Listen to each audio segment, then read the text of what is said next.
GMA started off with Golf Club Managers and Secretaries Association. It then became Golf Club Managers and Secretaries Association of Australia and New Zealand. Imagine typing that every time you sent a letter out as a National Secretary. And it's finally become Golf Management Australia. I started off and was not admitted to the association because I was female for 6 years. The National Secretary had said that over his dead body would women ever be admitted to the association.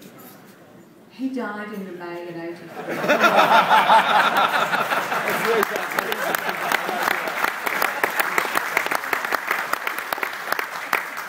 And I attended my first conference in November 83. I was the first lady there. You can imagine just how terribly nervous I was.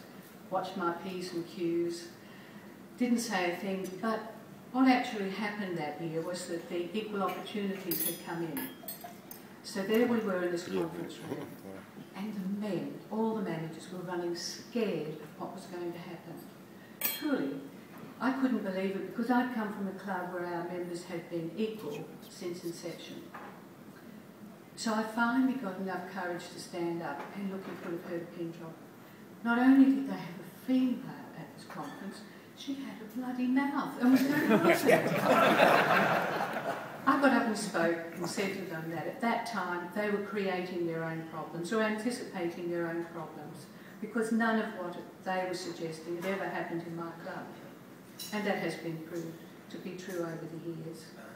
When I was admitted to the association, it was wonderful. I no longer felt an orphan.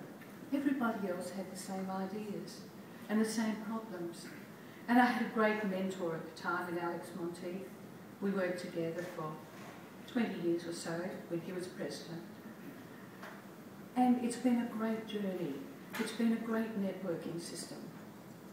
Last year, after 15 years out of club management, I was recycled. Had a problem at the club and they asked me to come back. Well, you can imagine what that was like after 15 years. I wasn't up to date with the legislation. Do you know what? I had the most fantastic resource library in Australia. I only had to ring a manager and say, what do I do here? What's happened here? And look, it was wonderful. I rang as far afield as Victorian managers to get their advice and their help on something. And you know what? The committee thought I was wonderful. They were so grateful for everything I did. It wasn't me, it was the networking system of the association.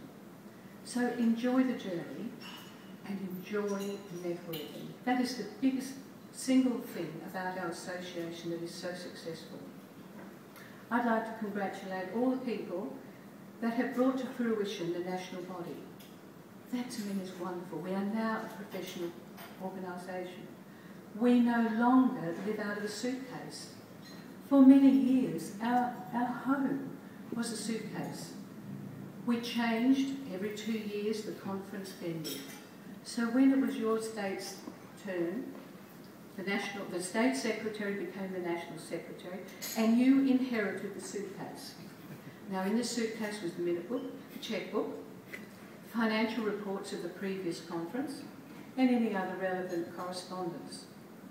And at the end of 2 years, you put it all back in the suitcase and handed it to the next organiser of the conference, whichever state it came to be. I was ashamed. It was so unprofessional. The Golf Course Superintendents Association had a professional body that had a home and someone organised it for them. So to me it is the final link in what is a great organisation is now that you are a professional organisation being led by a great board of directors. Thank you to everyone. I have enjoyed the journey and I hope you do as much as I have. Thank you.